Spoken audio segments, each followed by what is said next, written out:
السلام عليكم ورحمة الله وبركاته. نحمده ونصلي على رسوله الكريم.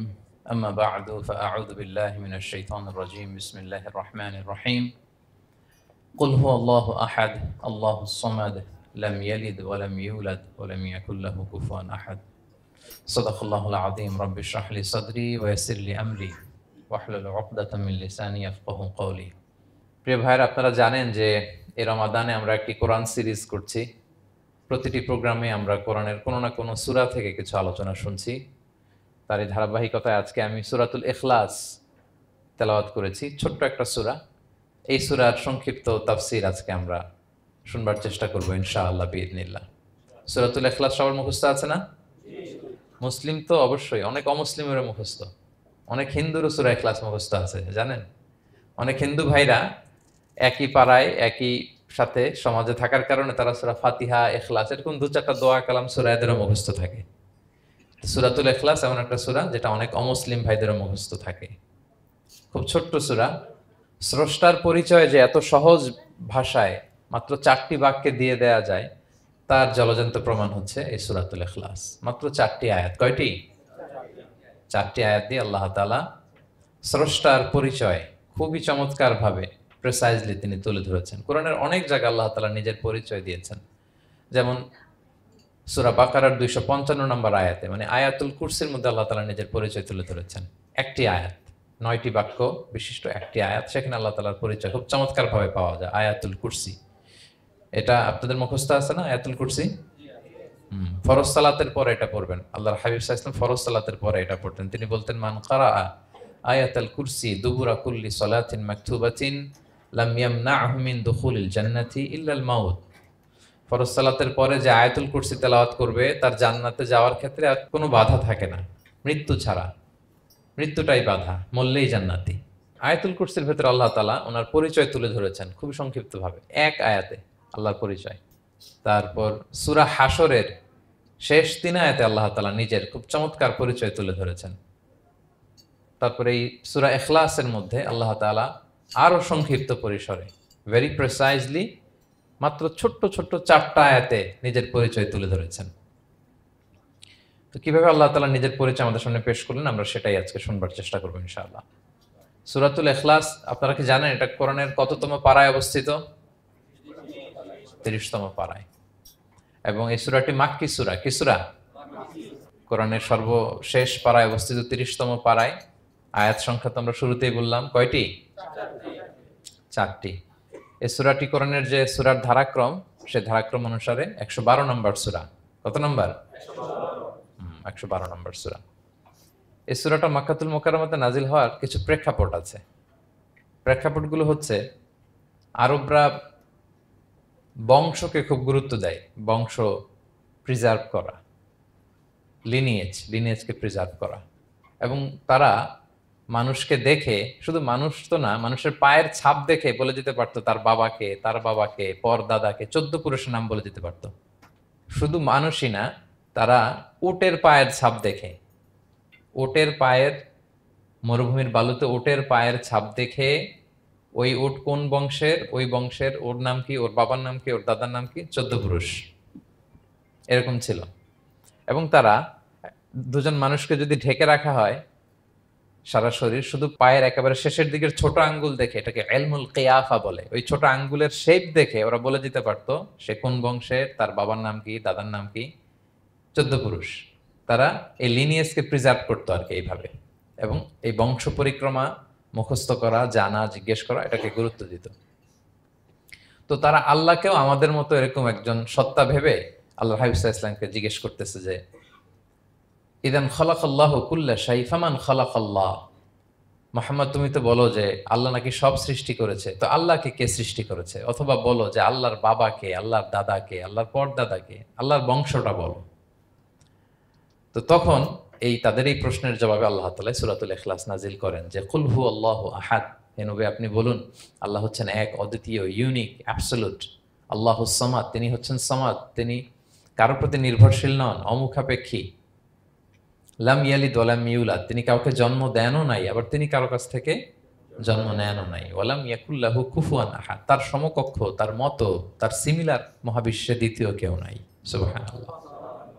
এটা হচ্ছে শানে নুজুল, কোন প্রেক্ষাপটে নাজিল হয়েছে, এটা হচ্ছে একটা বর্ণনা। আরেক বর্ণনা এসছে, মক্কার মুশরিকরা জিজ্ঞেস করতে আরম্ভ করলো, ইয়া মুহাম্মদ, আমরা জানি মানুষ মাটির তৈরি, ফেরেশতারা নূরের তৈরি মানে আলোর তৈরি, এরপর জিনেরা আগুনের তৈরি, আল্লাহ কিসের তৈরি? আল্লাহ তাআলার বাইয়িন লানা জিনসা রাব্বিক, তোমার আল্লাহর জিন্স বর্ণনা করো, সে কোত্থেকে আসছে, কি দিয়ে, কোন জিন্স থেকে, মানে কোন জিনিস থেকে তৈরি? তখন আল্লাহ তাআলা এই সূরাটা নাজিল করলেন, কুল হুয়াল্লাহু আহাদ আল্লাহুস সামাদ লাম ইয়ালিদ ওয়া লাম ইউলাদ ওয়া লাম ইয়াকুল লাহু কুফুয়ান আহাদ। এইভাবে অনেকগুলো বর্ণনা পাওয়া যায় যে এরকম এরকম প্রেক্ষাপটে যখন রাসূল সাল্লাল্লাহু আলাইহি ওয়াসাল্লামকে তারা এই সমস্ত প্রশ্ন জিজ্ঞেস করে, তখন তাদের প্রশ্নের জবাব স্বরূপ আল্লাহ তাআলা 4 আয়াত বিশিষ্ট এই সূরাটি নাজিল করেন। তাহলে সূরার কোন প্রেক্ষাপটে, কোন সিচুয়েশনে সূরাটা নাজিল হলো, এটা সবার কাছে ক্লিয়ার না এখন? এই সূরার কিছু ফজিলত পাওয়া যায়। আপনারা তো সূরার নাম শুনেছেন সূরাতুল ইখলাস। ইখলাস শব্দের অর্থ হচ্ছে সিনসিয়ারিটি, হ্যাঁ, আন্তরিকতা বা একনিষ্ঠতা। যেহেতু এই সূরায় একনিষ্ঠতার সাথে আল্লাহর তাওহীদের ঘোষণা দেওয়া হয়, এজন্য এই সূরার নাম হচ্ছে সূরাতুল ইখলাস। আবার এই সূরাকে সূরাতুত তাওহীদও বলে, যেহেতু আল্লাহর একত্ববাদের ঘোষণা এই সূরায় দেওয়া হচ্ছে, ওয়াননেস অফ গড। আবার এই সূরার একটা নাম হচ্ছে সূরাতুল মারিফা, যেহেতু এই সূরা মারিফা মানে জানা বা চেনা, যেহেতু এই সূরা পড়ার মধ্য দিয়ে আল্লাহর পরিচয় জানা যায়, আল্লাহকে চেনা যায়, এজন্য সূরার নাম সূরাতুল মারিফা। আচ্ছা, এই সূরার অনেক ফজিলত আছে, অনেক ফজিলত। আমরা কয়েকটা ফজিলত আপনাদের সামনে শেয়ার করবো ইনশাআল্লাহ। এই সূরার 1 নম্বর ফজিলত হচ্ছে রাসূল সাল্লাল্লাহু আলাইহি ওয়াসাল্লাম বিভিন্ন সুন্নাহ নামাজে, সুন্নত নামাজের দ্বিতীয় রাকাতে এই সূরাটা পড়তেন। যেমন ফজরের 2 রাকাত সুন্নত আছে না, ফজরের 2 রাকাত সুন্নতের দ্বিতীয় রাকাতে রাসূল সাল্লাল্লাহু আলাইহি ওয়াসাল্লাম এটা পড়তেন। প্রথম রাকাতে সূরা কাফিরুন, দ্বিতীয় রাকাতে সূরা ইখলাস এটা পড়তেন। মাগরিবের নামাজের যে সুন্নাত, সেই সুন্নাতেরও দ্বিতীয় রাকাতে আল্লাহর হাবিব সাল্লাল্লাহু আলাইহি ওয়াসাল্লাম এই সূরাটা পড়তেন। তাওয়াফ করার পরে 2 রাকাত নামাজ পড়তে হয়, জানেন? ওই 2 রাকাত নামাজে রাসূল সাল্লাল্লাহু আলাইহি ওয়াসাল্লাম প্রথম রাকাতে সূরাতুল কাফিরুন, দ্বিতীয় রাকাতে সূরাতুল ইখলাস পড়তেন। বিতিরের সালাতের শেষ রাকাতে আল্লাহর হাবিব সাল্লাল্লাহু আলাইহি ওয়াসাল্লাম সূরাতুল ইখলাস পড়তেন। এই মর্মে অনেকগুলো হাসান হাদিস আছে। তাহলে কখন কখন সূরাতুল ইখলাস পড়তেন রাসূল সাল্লাল্লাহু আলাইহি ওয়াসাল্লাম, কোন নামাজে? ক্লিয়ার না? ফজরের 2 রাকাত সুন্নত নামাজের শেষের রাকাতে, মাগরিবের 2 রাকাত সুন্নত নামাজের শেষের রাকাতে, তাওয়াফের পরে যে 2 রাকাত পড়তে হয় শেষের রাকাতে, বিতিরের সালাতের শেষ রাকাতে। এই সূরাটাকে আল্লাহর হাবিব সাল্লাল্লাহু আলাইহি ওয়াসাল্লাম সুলুসুল কোরআন বলেছেন, 1/3 অফ দ্য কিতাব, কোরআনের 3 ভাগের 1 ভাগ। সূরাতুল ইখলাস তা'দিলু সুলুসাল কোরআন, সূরা ইখলাস হচ্ছে কোরআনের 3 ভাগের 1 ভাগ। তার মানে আপনি যদি একবার সূরা ইখলাস পড়েন, কয় পারা তেলাওয়াতের সওয়াব? 2 বার পড়লে, 3 বার পড়লে, 3 বার পড়লে 1 খতম কোরআনের সওয়াব। আলহামদুলিল্লাহ। কেউ কেউ বলেন যেহেতু আল্লাহর একত্ববাদের কথাবার্তা কোরআনে 1/3 মানে 1/3 জুড়ে আছে, সেহেতু সূরাতুল ইখলাস সুলুসুল কোরআন মানে হচ্ছে যে কোরআনের 3 ভাগের 1 ভাগে আল্লাহ যা নিয়ে কথা বলেছে সূরাতুল ইখলাসের ভিতরেই সেটা সংক্ষেপে চলে আসছে। এজন্য এটাকে বলা হয় 1/3 অফ দ্য বুক, কোরআনের 3 ভাগের 1 ভাগ।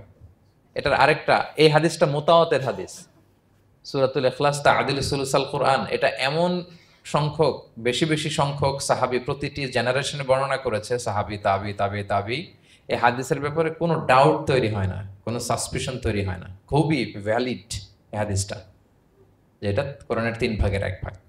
আচ্ছা, আল্লাহর হাবিব সাল্লাল্লাহু আলাইহি ওয়াসাল্লাম আরেকটা হাদিসে এসেছে, এক সাহাবীকে কোবা পল্লীতে ইমাম করে পাঠিয়েছেন। মদিনা মসজিদে নববীর পাশে একটা মসজিদ আছে, মসজিদে কোবা, সেই মসজিদের ইমাম করে এক সাহাবীকে পাঠিয়েছেন। ওই সাহাবীর একটা অভ্যেস ছিল, উনি প্রত্যেক রাকাতে সূরা ফাতিহার পরেই আগে সূরা ইখলাস পড়তেন। ধরেন প্রথম রাকাতে সূরা ফাতিহার পরে ইখলাস, এরপর একটা সূরা পড়তেন। দ্বিতীয় রাকাতে সূরা ফাতিহার পরে আবার সূরা ইখলাস, এরপর একটা সূরা পড়তেন। ধরেন যে জুমার নামাজ 2 রাকাত, উনি ফাতিহার পরে প্রথমে কোন সূরাটা পড়ে নিতেন, এরপরে অন্য যে কোনো একটা সূরা। দ্বিতীয় রাকাতে সূরা ফাতিহার পরে কোন সূরাটা প্রথমে পড়ে নিতেন? ইখলাসের। এইটাই ওনার স্বভাব। প্রত্যেক নামাজে যদি কোনো ইমাম সাহেব শুধু সূরা ইখলাস পড়ে, একটু খারাপ লাগবে না আমাদের?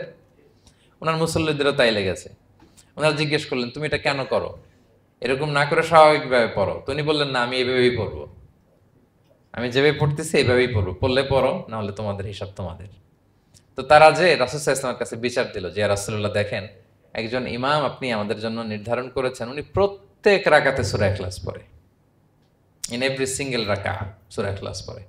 তো রাসূল সাল্লাল্লাহু আলাইহি ওয়াসাল্লাম তাকে ডাকলেন, ডেকে বললেন, ঘটনা কি, তুমি নাকি এরকম করো, প্রত্যেক রাকাতে ফাতিহার পরে আগে ইখলাস দিয়ে শুরু করো, কেন কেন করো? সে বলতেছে, ইয়া রাসূলুল্লাহ, হ্যাঁ আমি আসলে এমনটা করে, কারণ আমি এই সূরাটাকে বড্ড ভালোবাসি।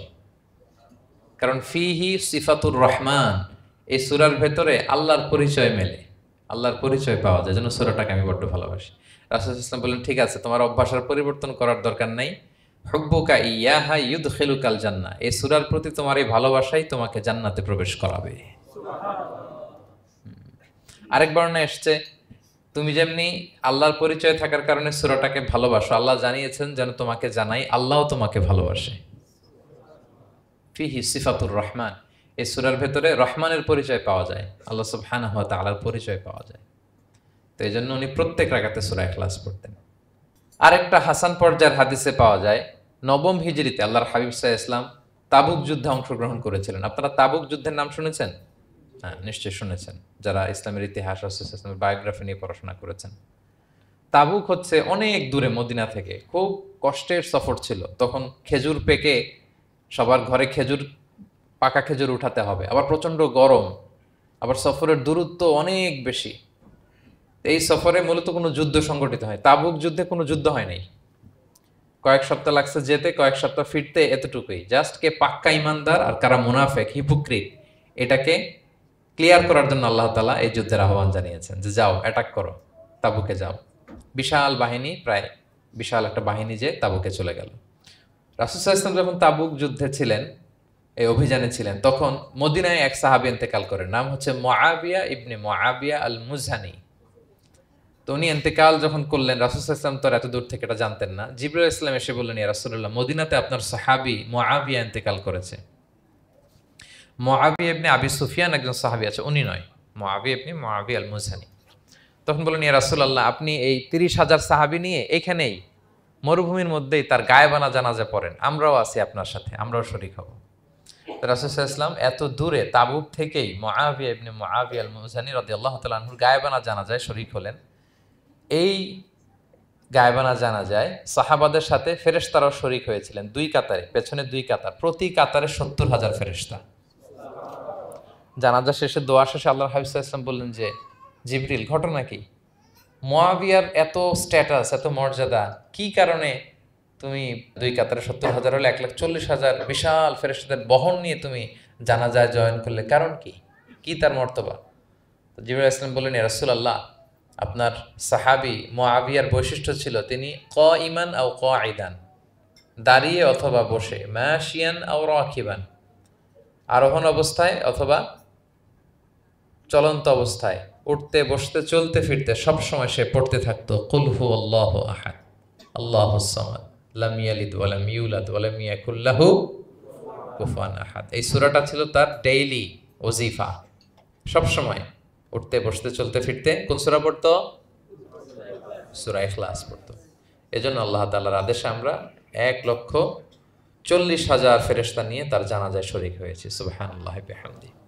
তাহলে বুঝতে পারতেছেন এই সূরার মর্তবা কতটা পছন্দনীয় সূরা আল্লাহর কাছে। যদিও ছোট, আয়াত কয়টা?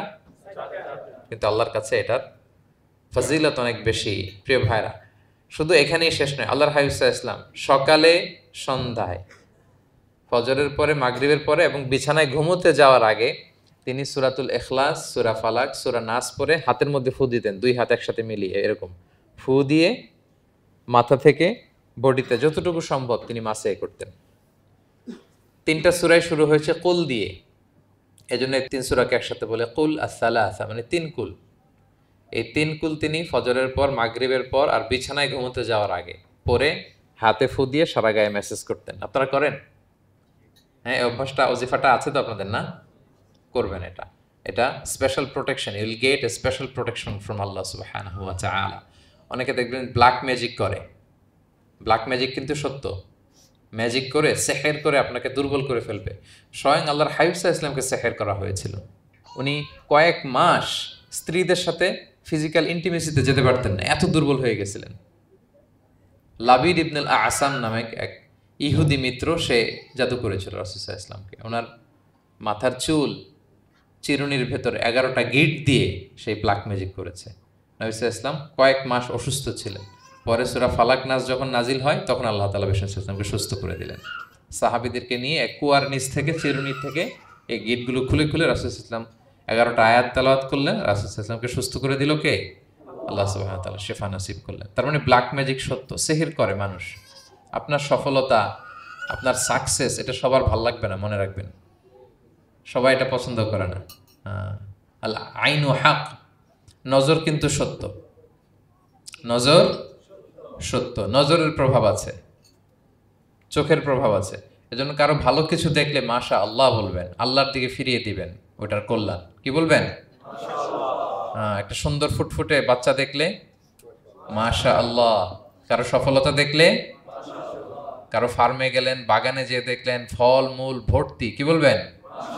মাশা আল্লাহ। বিসমিল্লাহ মাশা আল্লাহ বললে এটাতে আর ক্ষতি হয় না।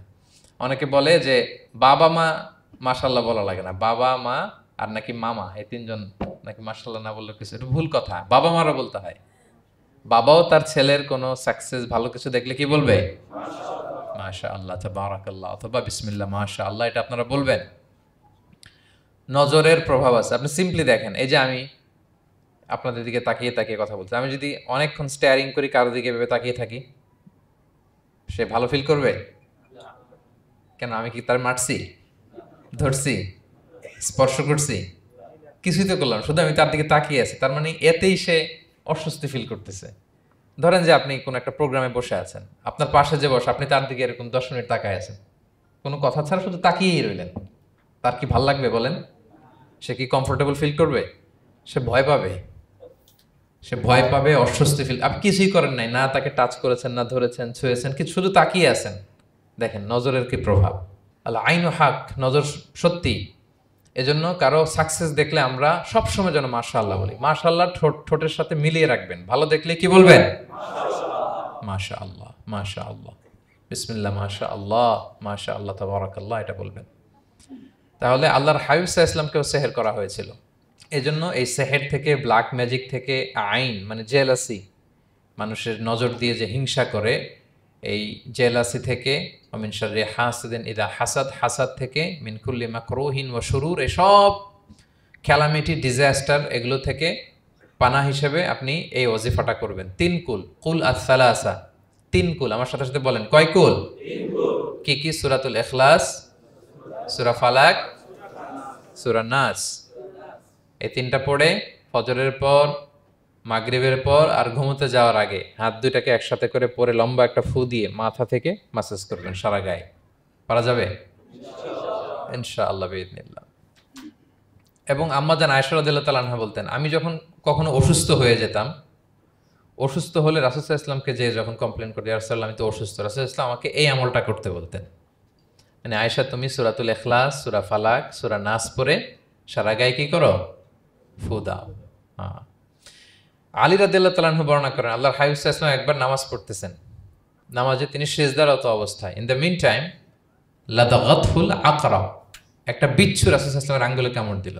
বিচ্ছু, বিচ্ছুর কামড় খাইছেন? হ্যাঁ, কেমন লাগে? খুব আরাম লাগে? হ্যাঁ, খুব যন্ত্রণা হয়, অনেক যন্ত্রণা হয়। রাসূল সাল্লাল্লাহু আলাইহি ওয়াসাল্লামকে যখন কামড় দিল নামাজের অবস্থায়, রাসূল সাল্লাল্লাহু আলাইহি ওয়াসাল্লাম খুব যন্ত্রণা পেলেন, ব্যথা পেলেন। এই বিচ্ছুটারে লানত করলেন। সাধারণত লানত করতেন না, তিনি বলতেন লানাতুল্লাহি আলাল আকরা, এই বিচ্ছুর উপর লানাত, লা ইয়াদাউ নাবিয়্যান ওয়ালা গায়রা। এই বিচ্ছু নবীও চিনে না, মানুষও চিনে না। মানে কোথায় কামড় দিতে হবে এটাও বুঝতেছে না। শুধু নবী না, সব নবীদের নবী, ওনারা কামড় দিয়ে ফেলছে। তাই আল্লাহর পক্ষ থেকে পরীক্ষা ছিল, কেয়ার করা। উনি ভর্ৎসনা করলেন, লানত করে বললেন, নবীও চিনস না, মানুষও চিনস না, কামড় দিয়ে খুব কষ্ট পাচ্ছেন তিনি। তো আল্লাহ হাবিব সাল্লাল্লাহু আলাইহি ওয়াসাল্লাম বললেন, যাও গরম পানি আর লবণ নিয়ে আসো, এনে এটার মধ্যে ঢালো। তো ঢালতে আরম্ভ করলো। লবণ কিন্তু খুবই ব্যথানাশক, painkiller, natural painkiller. এটার মধ্যে সোডিয়াম ক্লোরাইড আছে, তো এটা গরম করে লবণ মিশিয়ে দিলে যে কোনো ব্যথা ট্যাথা সাথে সাথে ভালো হয়ে যায়। রাসূল ইসলাম বললেন ঢালো। ঢালতেছে, রাসূল ইসলাম পড়তেছেন কুল হুয়াল্লাহু আহাদ আল্লাহুস সামাদ লাম ইয়ালিদ ওয়া লাম ইউলাদ ওয়া লাম ইয়াকুল লাহু কুফুয়ান আহাদ বলে ফু দিচ্ছেন আর ঢালতেছে। ঢালাও শেষ, আঙ্গুলের ব্যথাও শেষ।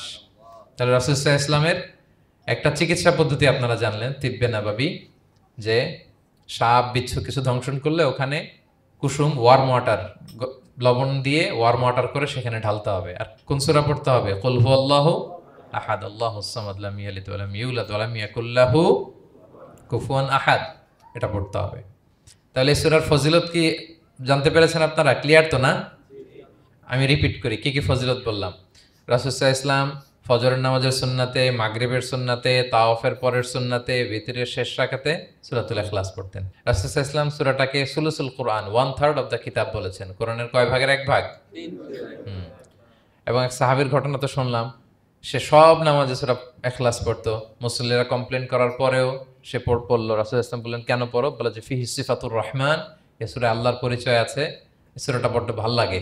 তো রাসূল সাল্লাল্লাহু আলাইহি ওয়াসাল্লাম বললেন, এই সূরার প্রতি তোমার ভালো লাগেই তোমাকে জান্নাতে নিয়ে যাবে। আরেক বর্ণনায় যে তুমি যেমনি আল্লাহর কারণে এই সূরাকে ভালোবাসো, আল্লাহও জানিয়েছেন তিনি তোমায় ভালোবাসেন। এরপর মুআবিয়া ইবনে মুআবিয়া আল মুজানির হাদিস শুনলাম, তিনি উঠতে বসতে চলতে ফিরতে সবসময় কোন সূরা পড়তেন? সূরাতুল ইখলাস। ফলে আকাশ থেকে 1,40,000 ফেরেশতা এসে দুই কাতারে 70,000 করে ওনার গায়েবানা জানাজায় অংশগ্রহণ করেছেন। এবার বলেন, এটাকে আপনারা কি ওয়াজিফা বানাবেন? হ্যাঁ, বানাবেন ডেইলি ওয়াজিফা? মেক ইট ইউর ডেইলি ওয়াজিফা। রিসাইট সূরাতুল ইখলাস every day, specially in the morning and evening. তাহলে সূরার ইন্ট্রোডাক্টরি ডিসকাশন শেষ, নাজিলের প্রেক্ষাপট শেষ, ফজিলত শেষ। এবার আমরা সূরায় ঢুকে যাই। কি বলেন? আউযু বিল্লাহি মিনাশ শাইতানির রাজিম, বিসমিল্লাহির রহমানির রহিম। বিতাড়িত শয়তান থেকে আল্লাহর কাছে পানাহ চাই, পরম করুণাময় অসীম দয়ালু আল্লাহর নামে শুরু করছি। আল্লাহ বলছেন, কুল হুয়াল্লাহু আহাদ। হে নবী আপনি বলুন, ওই যে বারবার প্রশ্ন করে, বাইয়িন লানা জিনসা রাব্বিক, তোমার আল্লাহ কি দিয়ে তৈরি? আল্লাহ কি স্বর্ণের তৈরি, না রূপার তৈরি, না কাঠের তৈরি? এভাবেই লিটারালি বলতেছে, আহুয়া মিন যাহাব আও ফিদ্দা আও মিন খাশাব। মুহাম্মদ তোমার আল্লাহ কি স্বর্ণের, না রূপার, না কাঠের? আল্লাহ বলেন, নবী আপনি এটা বলেন। কুল, নবী আপনি বলুন, হুয়াল্লাহু আহাদ, আল্লাহ হচ্ছে এক। তোমরা যেরকম আল্লাহকে ভাবো, আল্লাহ আসলে ওই রকম নয়। আল্লাহর সত্তাটা আমাদের মতো নয়, সৃষ্টিগত সত্তার মতো নয়। আমরা এটাতে প্রায় ভুল করে ফেলি। অনেকে এমন এমন প্রশ্ন করি আল্লাহর সাথে, মনে হয় যেন আল্লাহ আমার একেবারে, আমরা নিজেরা যেরকম ওই রকম। কিন্তু স্রষ্টা যে সৃষ্টি জগতের অনেক ঊর্ধ্বে, এটা আমরা বুঝি না। তিনি সময়ের ঊর্ধ্বে, তিনি স্থানের ঊর্ধ্বে, তিনি কালের ঊর্ধ্বে, সব কিছুর ঊর্ধ্বে। যেমন আমাদের 3টা কাল আছে, হ্যাঁ, অতীত, তারপর বর্তমান, যেটাকে ধরা যায় না, প্রতি সেকেন্ডে, ন্যানো সেকেন্ডে এটা অতীত হয়ে যাচ্ছে। আর যেটা সামনে ঘটবে এটা কি? ফিউচার, ভবিষ্যৎ। তা আল্লাহরও কি এরকম অতীত, বর্তমান, ভবিষ্যৎ আছে?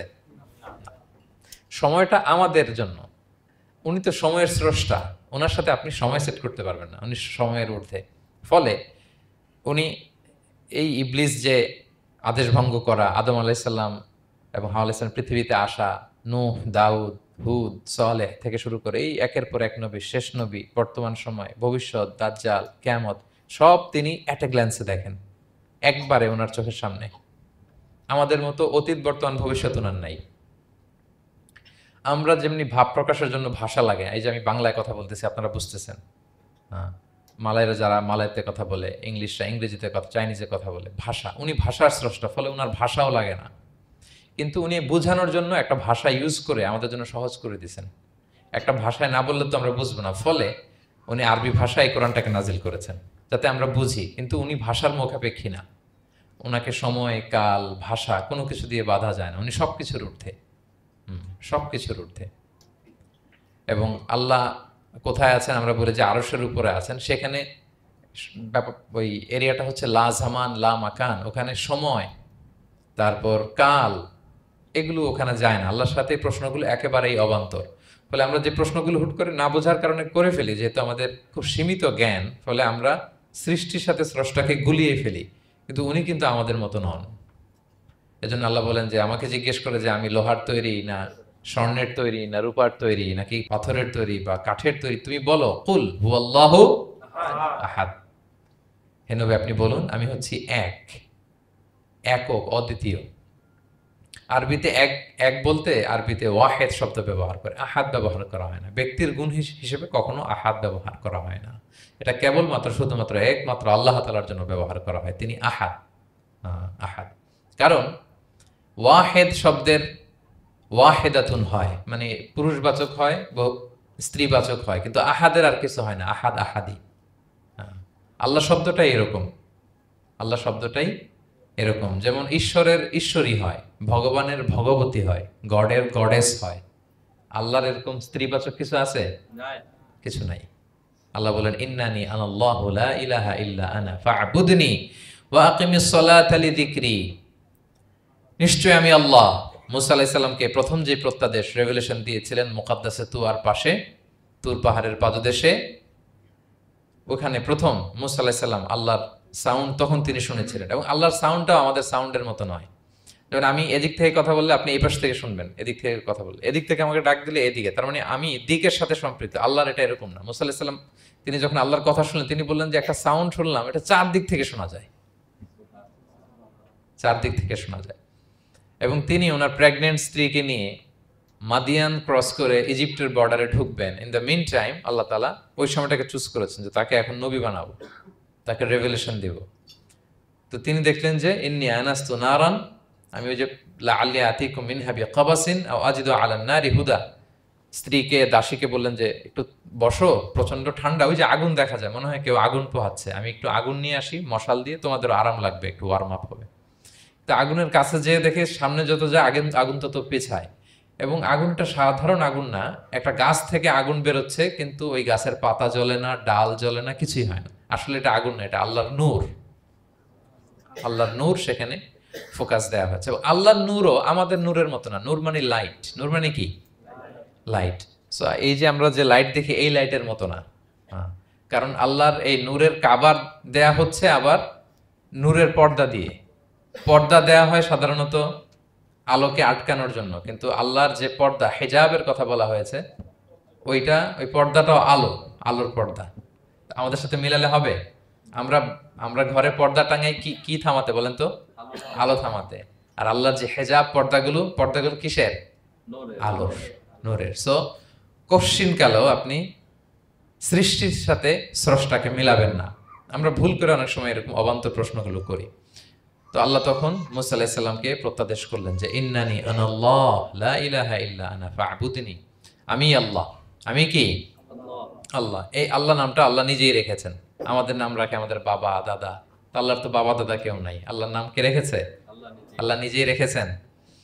ফা'বুদনি, আমার ইবাদত করো, ওয়া আকিমিস সালাতা লিযিকরি। তাহলে এখানে প্রথম আয়াতেই শিরকের উপর কুঠারাঘাত করা হয়েছে, শিরকি আকীদাকে লন্ডভন্ড করে দেওয়া হয়েছে এবং বোঝানো হয়েছে আল্লাহ হচ্ছেন এক, অদ্বিতীয়, একক। কারণ আমরা যত ইবাদত করি এর মধ্যে যদি শিরকের স্পর্শ থাকে, আমাদের ইবাদত ভ্যানিশ হয়ে যাবে, এটার কোনো দাম নাই। লা ইন আশরাকতা লা ইয়াহবাতান্না আমালুক ওয়া লা তাকুনান্না মিনাল খাসিরিন। আল্লাহ বলেন যদি শিরক করো তাহলে তোমার সব আমল বাতিল হয়ে যাবে, তোমার রোজা, নামাজ, হজ, যাকাত, জিকির কিছু থাকবে না। এজন্য শিরক যাতে কখনো আমাদের না হয়, শিরকের সাথে যেন আমাদের সম্পর্ক না থাকে। ইন্নাল্লাহা লা ইয়াগফিরু আইয়ুশরাকা বিহি ওয়া ইয়াগফিরু মা দুনা যালিকা লিমান ইয়াশা। আল্লাহ সব মাফ করেন, কিন্তু শিরকের গুনাহ মাফ করেন না। কি মাফ করে না? হ্যাঁ, এজন্য শিরকের সাথে আমাদের কোনো সম্পর্ক নাই। দেখেন আমরা যখন নামাজে দাঁড়াই, আমরা তাকবীরে তাহরিমা বাঁধার পরে কি পড়ি? ওয়াজ্জাহতু ওয়াজহিয়া লিল্লাযী ফাতারাস সামাওয়াতি ওয়াল আরদা হানিফা ওয়া মা আনা মিনাল মুশরিকিন। দেখেন নামাজে দাঁড়ালে আগে ক্লিয়ার করে নিতে হয় যে আল্লাহ ওয়া মা আনা মিনাল।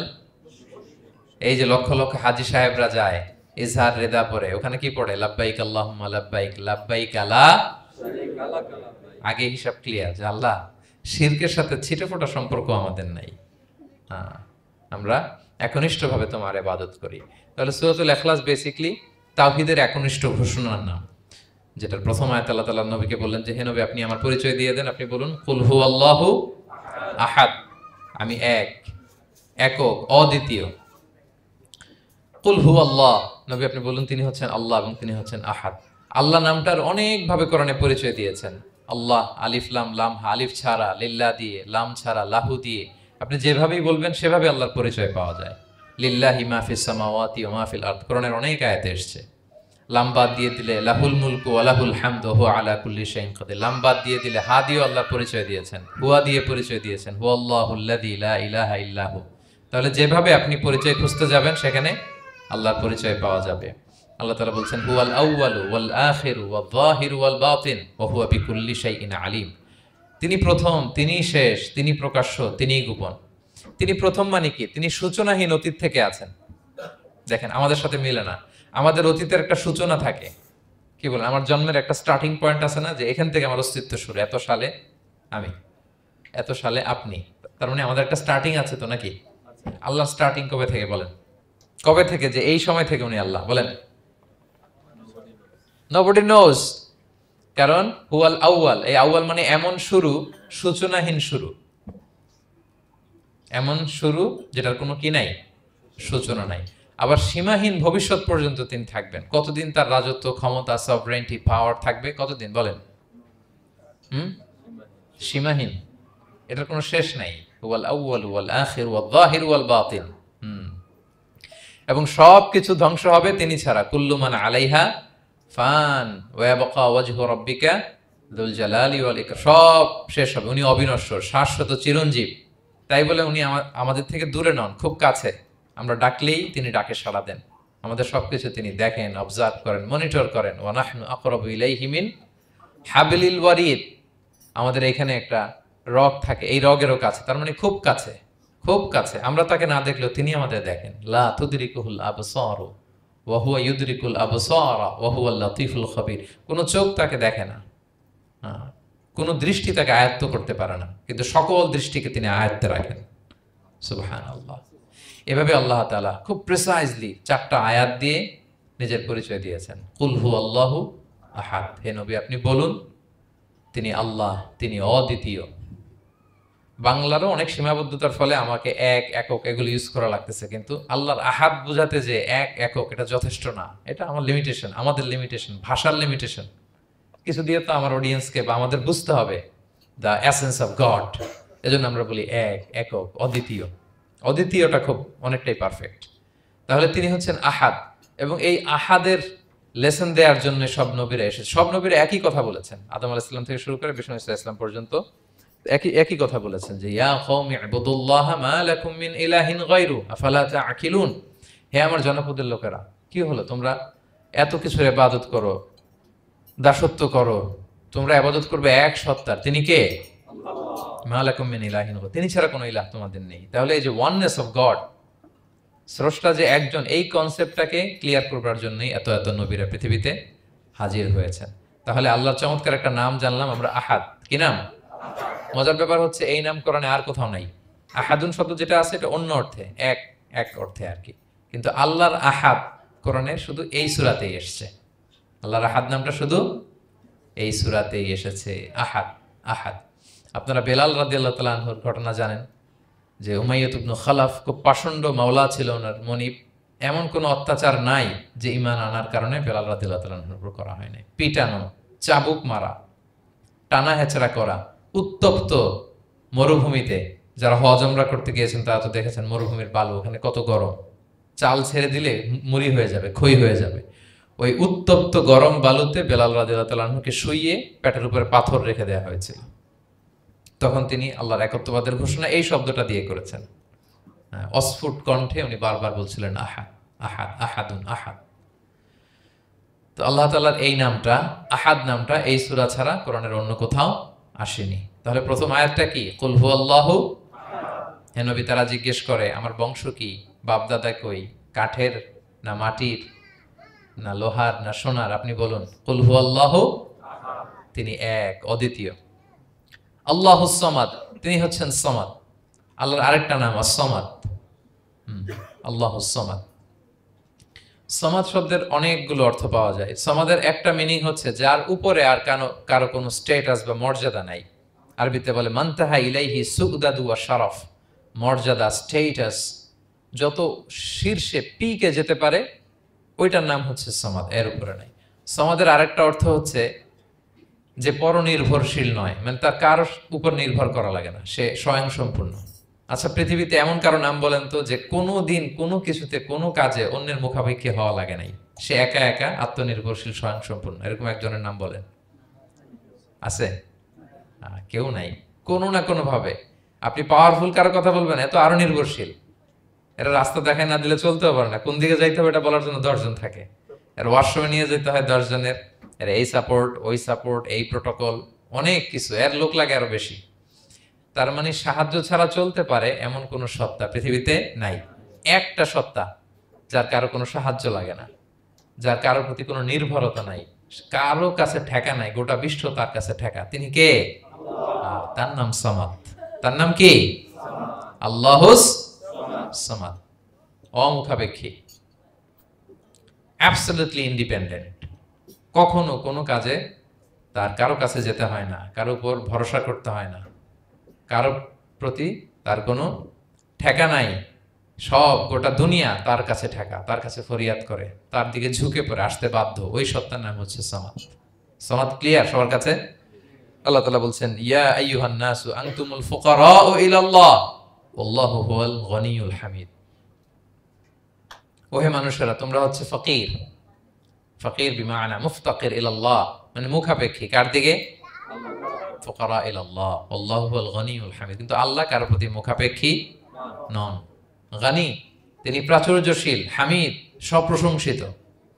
সবাই তার কাছে ফরিয়াদ করে, তিনি কারো কাছে ফরিয়াদ, সবাই তার কাছে চায়, তিনি কারো কাছে চাওয়া লাগে না, সবাই তার কাছে মুখাপেক্ষী, তিনি কারো প্রতি মুখাপেক্ষী। তার নাম সমাদ। তার নাম কি? তাহলে সমাদ ক্লিয়ার। হ্যাঁ, লাম ইয়ালিদ ওয়ালাম ইউলাদ। লাম ইয়ালিদ, তিনি কাউকে জন্ম দেননি। ওয়ালাম ইউলাদ, তিনি নিজেও জন্ম নেন নাই। সুবহানাল্লাহ, দেখেন কত সহজে পরিচয়। তিনি কাউরে জন্ম দেনও নাই, জন্ম নেনও নাই। সুবহানাল্লাহ, আমাদের ধর্ম যে কত সুন্দর। এক আল্লাহর দিকে আমাদেরকে রেফার করা হয়েছে। অন্যান্য ধর্মের দিকে দেখেন কি আজীব কথা। খ্রিস্ট ধর্মে বলে আদম আলাইহিস সালাম পাপ করছে, ওই পাপের কারণে আমরা সবাই নাকি পাপী, জন্মাইলেই নাকি পাপী। ইসলাম বলে আমরা জন্মগ্রহণ করি মাসুম অবস্থায়, নিষ্পাপ। কিন্তু খ্রিস্টানরা কি বলে? আমরা পাপ নিয়ে জন্মাই, ফলে খোদার ছেলের দুনিয়াতে আসা লাগছে, এসে সবার পাপ নিজের কাঁধে নিয়ে শুলে চড়ছে, এরপরে খোদার সাথে যে বসে আছে। এটা হচ্ছে খ্রিস্ট ধর্মের কথা। অন্যান্য অনেক ধর্মে দেখেন ল্যাংটা বাবার কাছে যে মাথা নোয়াতে হয়। এরকম অনেক ধর্ম দেখছেন যে লোকটার চুলে জট বাঁধা, দাড়িতে জট বাঁধা, একেবারে উলঙ্গ, তার কাছে যে সবাই এরকম হাত পাতে। দেখছেন? দেখেন না আপনারা? নাকি শুধু আমি একাই দেখলাম? দেখছেন সবাই? আছে, কিন্তু আমি ধর্মের নাম বলতেছি না, কোনো ধর্মকে ছোট করা যাবে না, কিন্তু এরকম আছে। তো দেখেন কি সমস্ত অদ্ভুত নিয়ম কানুন। আগুন নিয়ে ওইখানে দৌড়াইতে হয়, এই করতে হয়। কিন্তু আমাদের এক সত্তার কাছে আমরা চাই, কোনো ভায়া লাগে না, মিডিয়েটর লাগে না, মধ্যস্থতাকারী লাগে না। আল্লাহ বলে ডাকার সাথে সাথে তিনি ডাকে সাড়া দেন। লাম ইয়ালিদ ওয়া লাম ইয়াকুল লাহু, জন্ম দেনও নাই, জন্ম নেনও নাই। মুশরিকরা বলতো আল মালাইকাতু বানাতুল্লাহ, তারা বলতো ফেরেশতারা নাকি আল্লাহর মেয়ে। নাউজুবিল্লাহ। ওয়া ক্বালাতিল ইয়াহুদু উযাইরুন ইবনুল্লাহ, ইহুদিরা বলতো উযাইর আলাইহিস সালাম আল্লাহর ছেলে। ওয়া ক্বালাতিন নাসারা আল মাসীহ ইবনুল্লাহ, আর খ্রিস্টানরা বলে ঈসা মাসীহ, ঈসা আলাইহিস সালাম উনি নাকি আল্লাহর ছেলে। নাউজুবিল্লাহ। আল্লাহ সবগুলো ভ্রান্ত ধারণার কবর রচনা করেছেন এই আয়াত দিয়ে। লাম ইয়ালিদ ওয়া লাম ইউলাদ, না না, এগুলো ভুল। ক্লিয়ার কাট শুনে রাখো, কান খাড়া করে জেনে রাখো। লাম ইয়ালিদ ওয়া লাম ইউলাদ, তিনি কাউকে জন্ম দেনও নাই, তিনি কারো কাছ থেকে জন্ম নেনও নাই। ইমাম আবু বকর আল বাকিল্লানি একজন বড়, অনেক বড় একজন দার্শনিক ছিলেন এবং তর্কবাগীশ ছিলেন, ইরাকের। নাম শুনেছেন কেউ? আবু বকর আল বাকিল্লানি। তো উনি কারোর সাথে তর্ক লাগলে উনি খ্রিস্ট ধর্মের কত লোককে যে শাহাদা পড়াইছেন ওনার এই যৌক্তিক আলোচনা দিয়ে, তর্ক দিয়ে। সুবহানাল্লাহ। এক খ্রিস্টান পাদ্রী ওনারে প্রশ্ন করলো, তোমরা মুসলমানরা খুব রেসিস্ট। উনি বললেন কেন? বলছে তোমরা খ্রিস্টান মেয়ে বিয়ে করতে পারো, ইহুদি মেয়ে বিয়ে করতে পারো, মুসলিম কিন্তু ইহুদি মেয়ে, খ্রিস্টান মেয়ে শর্ত সাপেক্ষে, কিছু শর্ত আছে, ওই আলোচনা যাচ্ছেন, শর্ত সাপেক্ষে বিয়ে করতে পারে আহলি কিতাব হলে। কিন্তু কোন খ্রিস্টানরা মুসলিম মেয়ে আমাদের মেয়েদেরকে বিয়ে করতে পারবে না, কোন ইহুদি আমাদের মেয়েকে বিয়ে করতে পারবে না। তো বলে তোমরা খুব রেসিস্ট, তোমরা আমাদের মেয়ে না, ওকে তোমাদের মেয়ে আমাদেরকে দাও না। তো তিনি বলেন তোমরা তো ইহুদি, তোমাদের নবী হচ্ছে মুসা আলাইহিস সালাম, ওনাকে তো আমরা মানি, ওনার কথা তো কোরআনে আছে, এজন্য তোমাদের মেয়েকে বিয়ে করতে পারি। আর খ্রিস্টানদের নবী হচ্ছে ঈসা আলাইহিস সালাম, ওনাকেও মানি, ওনার মায়ের নামে বিশাল সূরাই আছে, সূরা মারিয়াম, আর ওনার ব্যাপারে হাজার শত শত আয়াত, তো এজন্য তোমার খ্রিস্টানদের মেয়ে বিয়ে করতে পারি। তোমরা তো আমাদের নবী মুহাম্মদ সাল্লাল্লাহু আলাইহি ওয়াসাল্লামকে মানো না। মুহাম্মদ সাল্লাল্লাহু আলাইহি ওয়াসাল্লাম যে শেষ নবী এটা তোমরা মানো, মানার সাথে সাথে মুসলমান হয়ে যাবে, এরপর আমাদের মেয়েকেও তোমরা বিয়ে করতে পারবে। এভাবে উনি এমন ভাবে উত্তর দিতেন বুহিতাল্লাযী কাফার, কোনো একেবারে লাজবাব হয়ে যেত। তো ওনার নাম যখন ছড়ালো, ইরাকের মুসলিম বাদশাহ ওনাকে কনস্টান্টিনোপলে পাঠাবেন, যেখানে রোমান এম্পায়ার। তো রোমান এম্পায়ার এরাও খুব প্রস্তুতি নিয়ে আছে যে আবু বকর আল বাকিলানিকে ডিল করা অনেক কঠিন, সে আসতেছে, তার সাথে কিভাবে কি করা যায়। তো আপনারা জানেন যে খ্রিস্ট সমাজের নিয়ম হচ্ছে রাজার দরবারে ঢুকতে গেলে কুর্নিশ করে ঢোকা লাগে। কি করে? মাথা নত করে, এরকম নিচের দিকে করে রূপুর মতো করে এরপরে ঢোকা লাগে। তো এখন তারা প্ল্যান করতেছে যে আবু বকর বাকিলানি তো জীবনে আমার কুর্নিশ করবে না, এটা তো আমার জন্য অপমান হয়ে যাবে, কি করা যায় কি করা যায়। তো রাজার এক বড় উজির সে প্ল্যান করলো, একটা কাজ করেন, রাজ দরবারে তাকে যখন ঢোকানো হবে তার জন্য একটা স্পেশাল গেট বানানো হবে, দরজাটা ফুল হবে না, হাফ হবে, অর্ধেক। তো অর্ধেক দরজা দিয়ে যখন সে ঢুকবে, সে তো বাধ্য মাথা নিচু করে ঢুকতে হবে, তাহলে রুকু হয়ে গেল, কুর্নিশ আপনাদের দেওয়া হয়ে গেল। বলে এই তো চমৎকার বুদ্ধি, ঠিক আছে একটা ছোট্ট দরজা বানাও। তো বানাইছে। উনি যখন কনস্টান্টিনোপলে পৌঁছলেন, ওনাকে নিয়ে আসালো রাজদরবার, বলতেছে এটা দিয়ে ঢুকতে হবে আমাদের, সবার ঢুকেন। তো সবাই এরকম মাথা নিচু নিচু করে ঢুকছে। উনি দেখেই বুঝছে এটা তো কৌশল করছে আমার সাথে। তো উনি মাথা নিচু করছেন, কিন্তু এমনি না, উল্টা উল্টা হয়ে উনি মাথাটা পিছনে দিয়ে, বুঝতে পারছেন, উনি অ্যাবাউট টার্ন হয়ে ঢুকতে তো হবে, পিঠটারে রাজার দিকে দিয়ে, নিতম্বটাকে রাজার দিকে দিয়ে, তারপরে উনি রুকু দিছে, উল্টা রুকু। তো এক হিসেবে কুর্নিশ মানে, বরং আরো রাজাকে কি হয়েছে, ইনসাল্ট করা হয়েছে। রাজা তো রেগে মেগে আগুন। সবাই, রাজা বলছে জানতাম ও এরকম কিছু একটা করবে। মানে এমন ভাবে উনি বুদ্ধি বের করে ওনাকে, ওনার সাথে আর পারা যায়। কেন ওনার কথা আনলাম এই জন্য, সেখানে যেও উনি পুরো রাজ দরবারকে তাক লাগিয়ে দিলেন এইভাবে। উনি দেখেন যে কনস্টান্টিনোপলের রোমান এম্পায়ারের পাশে পোপ বসা। পোপ চেনেন তো, মানে তৎকালীন খ্রিস্টান সবচেয়ে বড় পাদ্রী। তিনি যে বলতেছে কাইফা হালুক ইয়া কাহানাতুল মা'বাদ ও কাইফাল আহল ও কাইফাল আওলাদ, যে বলতেছে আরে সম্মানিত পোপ, আপনি কেমন আছেন, আপনার বউ কেমন আছে, আপনার সন্তান কেমন আছে। এই কথা শুনে রাজা রেগে মেগে আগুন। এই আবু বকর বাকিলানি, এত বড় সাহস, তুমি জানো না উনি পোপ?